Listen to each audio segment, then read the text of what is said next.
तो मेरा राम राम। बैठ जाओ भाई, बैठ जाओ यार।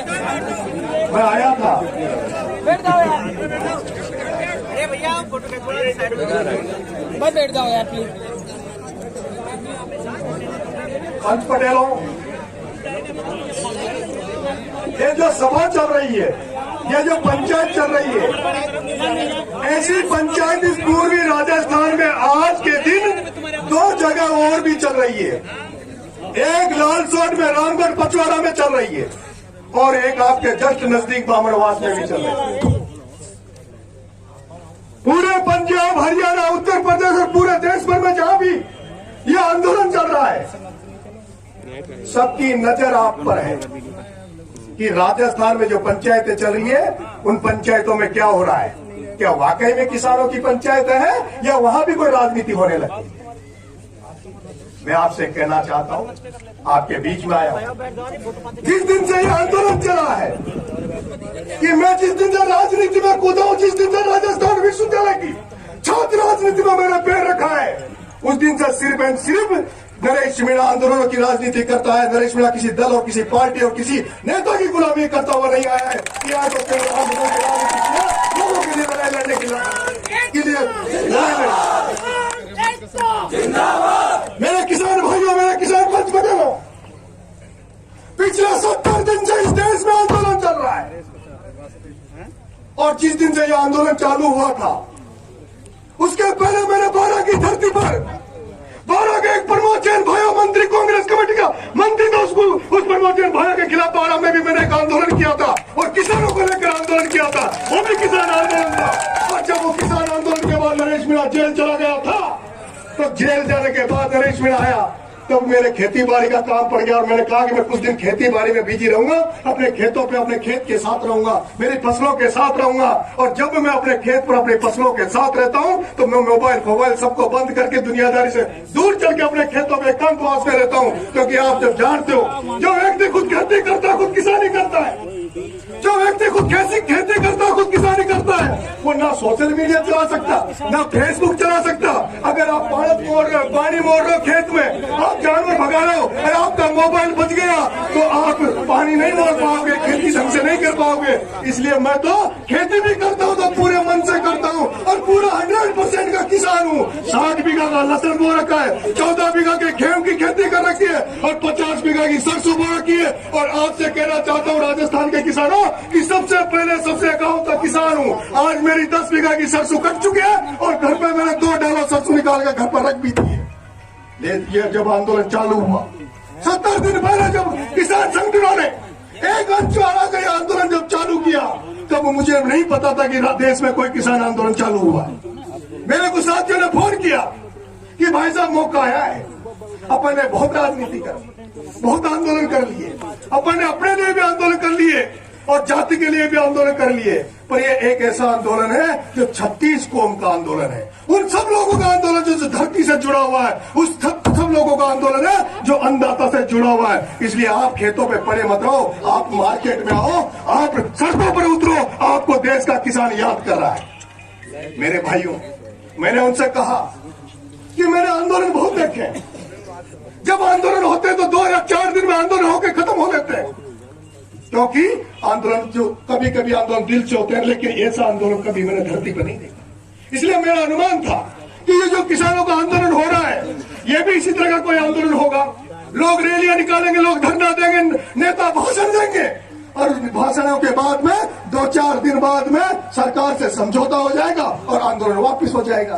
तो भैया मैंने एक बात और उन लोगों से कहता हूँ, जो मेरे साथी है, मेरे युवा साथियों कहते हैं कि आप कहाँ गायब हो जाते, मैं कहता हूँ कि ये देश ऐसा है, ये भारत ऐसा है, इसमें अगर बाप भी मर जाता है ना, तो उसको भी 12 दिन में हम भूल जाते हैं। मैंने कई बार देखा है, जब हम कोई काम अच्छा करते हैं तो 5 दिन पूरे देश में नारे लगने लग जाते हैं, पूरे हमारे लोग जिंदाबाद करने लग जाते हैं। लेकिन जब 5 दिन अगर हम चुप हो गए और 5 दिन बाद में कोई चुनाव आ गया, कोई और काम आ गया, कोई दूसरा नेता आकर कोई अच्छा काम कर देता, हम उसके जिंदाबाद लगाने लग जाते हैं, पिछले वाले को भूल जाते हैं। जब मैं यहाँ आया तो आते ही मेरा जो भाई बोल रहा था, मुकेश भूप्रेमी, वो ग्राउंड पे काम कर रहा है और बहुत दिनों से काम कर रहा है। उसकी दिल की आवाज, उसकी मन की आत्मा थी, जो वो बोलना चाह रहा था। और लेकिन उसके बाद जो एमएलए साहब आए, क्योंकि जो भूप्रेमी मुकेश भाई बोल रहा था, कोई डरपोक एमएलए होता, कोई पागल एमएलए होता, कोई आपके दिल को अपने अंदर दिल में जगह नहीं रखता तो शायद यहाँ से चला जाता। लेकिन उसने भी कहा कि मुकेश भाई तुम जैसे हो, आपका दानिश भी वैसा ही है, तुम भी बोलो मैं भी बोलूंगा, क्योंकि ये सब लोग हमारे हैं, हमें इस आंदोलन को सफल करना है। इसलिए दानिश भाई आपको भी धन्यवाद। मैं कहना चाहता हूँ मेरे भाई, जब वो आंदोलन दिल्ली की सड़कों पर देश की राजधानी में आंदोलन चल रहा था तो मेरा यह अंदेशा था कि 2-4 दिन में आंदोलन खत्म हो जाएगा, तो अपन क्या करेंगे। लेकिन आज आंदोलन को 70 दिन हो गए।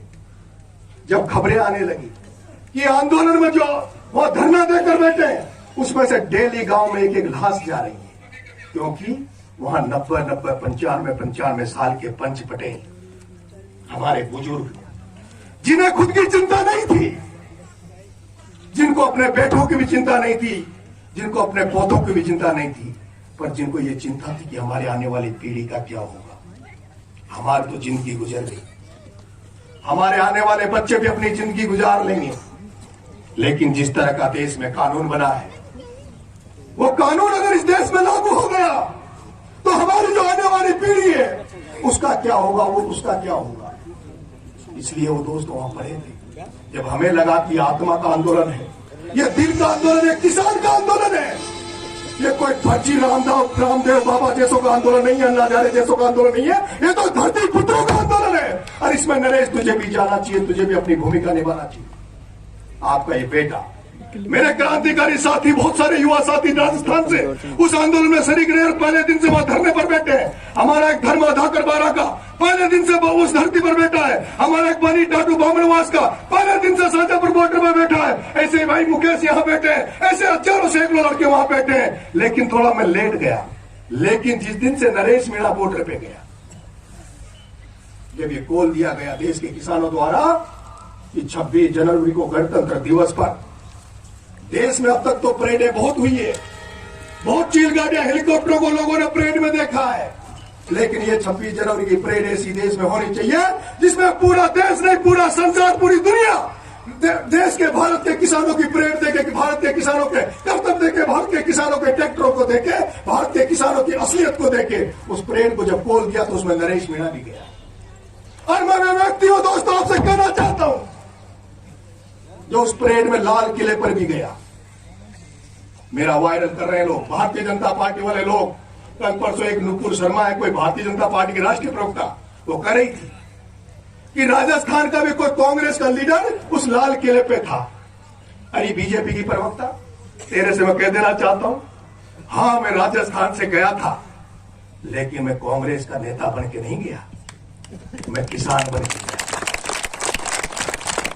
मैं किसान बन के गया था और मुझे फोन भी आ रहे कि भाई साहब आपको उसमें जेल भी हो सकती है, आप पे केस भी लग सकता है। तो मैंने कहा अब तक तो कभी जाति के नाम पर जेल गया, कभी छात्रों के नाम पर जेल गया।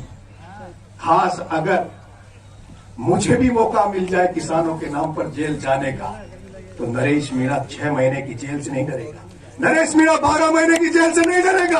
अगर नरेश मीणा को 20 साल की उम्र कैद भी इस केस में किसानों की लड़ाई लड़ते हुए हो जाए तो भी नरेश मीणा पीछे नहीं हटेगा। नरेश मीणा, मेरे किसान भाइयों, मेरे पंच पटेलों, जो ये मुकेश भूप्रेमी जो बोल रहा है दोस्तों, ये इसकी दिल की आवाज बोल रही है, इसका मन बोल रहा है कि आज ऐसा क्या कारण है कि इस पूर्वी राजस्थान की, इस माधोपुर की धरती पर जब कोई जाति की कोई मीटिंग होती है तो हजारों लोग इकट्ठे हो जाते हैं। कोई आरक्षण की लड़ाई की बात चलती तो ये हजारों लोग इकट्ठे हो जाते हैं, हजारों नेता यहाँ रैलियां होती है। फिर ये किसान की बात चल रही है, पूरा देश का किसान चिंतित, तो फिर माधोपुर में ऐसा क्यों? मैं आपसे कहना चाहता हूँ, यह आंदोलन किसी जाति विशेष का नहीं है, यह आंदोलन किसी धर्म विशेष का नहीं है, यह आंदोलन किसी का व्यक्ति विशेष का नहीं है। क्योंकि पंच पटेलों, आपने अब तक पार्टियों की राजनीति में, पार्टियों की रैलियों में तो बहुत गए होंगे, नेताओं की रैलियों में भी बहुत गए होंगे, लेकिन ये अन्नदाता की लड़ाई है दोस्तों, ये अन्नदाता की लड़ाई है, ये इस देश के लोगों के पेट की लड़ाई है। अगर इसमें आपने इस वन में अगर आहुति नहीं दी तो आपको धिक्कार होगा, लोग आपको गाली देंगे। मैं आपसे कहना चाहता हूं, नरेश मीणा आपसे बोलना चाहता है कि मेरे पंच पटेलों, सभा जो है ये सभा नहीं होकर एक पंचायत है, और पंचायत में एक निष्कर्ष निकलना चाहिए, और इस धरती पर निष्कर्ष निकलना चाहिए। लेकिन कई लोग अभी सोशल मीडिया का जमाना, कई लोग बटे हुए हैं। एक कहता है कि दिल्ली चले, एक कहता कि फिर पंचायत करते हैं, एक कहता कि रोड पे आ जाए। तो ये लोग बटे हुए हैं। जब तक आप कमेटी नहीं बनाओगे, जब तक आप एक साथ सारे लोग इकट्ठे होकर तय नहीं करोगे इस आंदोलन को हमें किधर ले जाना है, इस आंदोलन को कैसे ले जाना है, तब तक आप सफल नहीं होगे। ये मीटिंग हो जाएगी, कल एक मीटिंग और हो जाएगी, उससे फायदा होने वाला नहीं। लेकिन आपसे कहना चाहता हूं कि जो वो संयुक्त मोर्चा, किसान मोर्चा जो दिल्ली में बॉर्डर पर बैठा है, जिसमें राकेश टिकैत साहब बैठे हैं, गुरु नानक चिरूनी साहब बैठे हैं, हमें यह तय कर देना चाहिए कि वो जो कहेंगे, वो दिल्ली बॉर्डर से जो किसान नेता बैठे हैं, वो जो कहेंगे वही हमें करना है। और अभी तो उन्होंने एक बात कही है, अभी तो उन्होंने सिर्फ एक बात कही है कि 26 तारीख को पहले तो हमें परेड निकालनी थी, और अगला उन्होंने ऐलान दिया है कि 6 तारीख को पूरा देश का चक्का जाम करना है, पूरे देश के रोडों को जाम करना है। इसलिए अभी हमें सबसे पहले उस 6 तारीख के चक्का जाम के कार्यक्रम को सफल बनाना होगा। और मेरे भाइयों, मैं आपसे कहना चाहता हूं, जिससे आपकी लड़ाई ये नरेंद्र मोदी है, ये नरेंद्र मोदी और अमित शाह है, इनसे लड़ना बहुत आसान नहीं है। आपको पता होगा कि पहले एक कानून बना था SC/ST एक्ट को खत्म करने का। उस कानून के माध्यम से दलित और आदिवासियों का जो अधिकार था उसको छीनने का प्रयास किया गया था। पंच पटेल उसमें इतनी भागीदारी से आप सामने नहीं आए थे, पंच पटेल उस आंदोलन में शामिल नहीं हुए थे, लेकिन इस देश का छात्र, इस देश का युवा उस कानून के खिलाफ सड़कों पे उतरा था। और उससे मोदी से कहा कि मोदी तेरी गुंडागर्दी नहीं चलने देंगे, SC/ST एक्ट को खत्म नहीं होने देंगे। और आपको पता हो तो हमारे लोगों ने उसका विरोध किया, मोदी को कानून वापस लेना पड़ा, नहीं तो हम खत्म हो जाते। उसके बाद इस नरेंद्र मोदी ने एक कानून फिर लाया, और वो कानून कौन सा था? NRC और CA। वो कानून था NRC और CA। ये इस देश के मुसलमानों से कह रहा था कि तुम ये सर्टिफिकेट दो कि तुम इस देश के वासी हो, और उन मुसलमानों के साथ साथ उन सभी लोगों को जो इस देश में अल्पसंख्यक है कि आपको सर्टिफिकेट देना होगा कि आप इस देश के वासी भी हो नहीं। और आपको पता है पूरे देश में मुस्लिम संगठनों ने, पूरे देश में मुस्लिम संगठनों के धरने हुए, प्रदर्शन हुए, रैलियां हुई, और उन्होंने कहा कि नरेंद्र मोदी तू जितना इस देश का भक्त बनता है, उससे ज्यादा इस देश के लिए कुर्बानी मुसलमानों ने भी दी है। तू जैसा तेरे अंदर राष्ट्रवाद है, उतना ही राष्ट्रवाद हमारे अंदर भी है। हमें परेशान मत कर, हम इस भारत माँ के लाल हैं, हम इस भारत माँ के लिए कुछ भी कर सकते हैं। लेकिन आपको पता उसका उस आंदोलन को किस तरह से कुचला गया। और अब ये किसान को ललकार रहा है। दिल्ली में बैठा नरेंद्र मोदी और अमित शाह कुछ किसानों को ललकार रहा है। और मैं आपसे कहना चाहता हूं, जब वो ST/SC के लोग आए तब इन्होंने उनको बदनाम कर दिया। फिर जब हमारे वो मुस्लिम भाई जब सड़कों पे उतरे तो उनको ये कह दिया कि ये पाकिस्तानी है, ये आतंकवादी है। उन मुसलमानों को जब भी कोई मुसलमान इनको दाढ़ी वाला, टोपी वाला दिखता है तो नरेंद्र मोदी हमेशा एक ही बात कहते हैं, तो आतंकवादी है। और अब जब किसानों का आंदोलन हुआ और जब सरदार, पंजाब के सरदार सड़कों पर उतरे, जब पंजाब के सरदारों ने सिंधु बॉर्डर, टिकरी बॉर्डर पर कूच किया, तो मोदी और अमित शाह ने कह दिया ये तो खालिस्तानी है। जो खालिस्तानी की बात कभी किसी जमाने में खत्म हो गई थी, उनके लिए करेंगे तो खालिस्तानी है। मैं कहना चाहता हूं ये जो लड़ाई है, ये किसानों की लड़ाई है, ये आपकी जमीन छीनने की लड़ाई है। जिस तरह से रेलवे को निजी हाथों में दिया जा रहा है, एयरपोर्ट को बेचा जा रहा है, उसी तरह तुम्हारी जमीनों को भी बेचने की तैयारी चल रही है। इसी तरह का कानून इस देश में 1906 में अंग्रेजों ने भी बनाया था। उस अंग्रेजों का जो 1906 का कानून था उसको पढ़ना, और उस अंग्रेजों का जो 1906 का जो कानून था उसका विरोध किसी ने किया था। तो इस देश में पहला किसान आंदोलन हुआ था, और उस देश में उस किसान आंदोलन में सबसे पहले भूमिका निभाई थी तो उस भगत सिंह के पिताजी ने निभाई थी, भगत सिंह के भाई ने निभाई थी। और उस समय भी अंग्रेजों को कानून वापस लेना पड़ा था। वही कानून ये लागू करना चाहते हैं, वही कानून नरेंद्र मोदी और अमित शाह इस देश में लाना चाहते हैं। आपकी जमीन जायदाद को खत्म कर देना चाहते हैं। चिंगारी माधोपुर में भी भड़क रही है। मैं आपको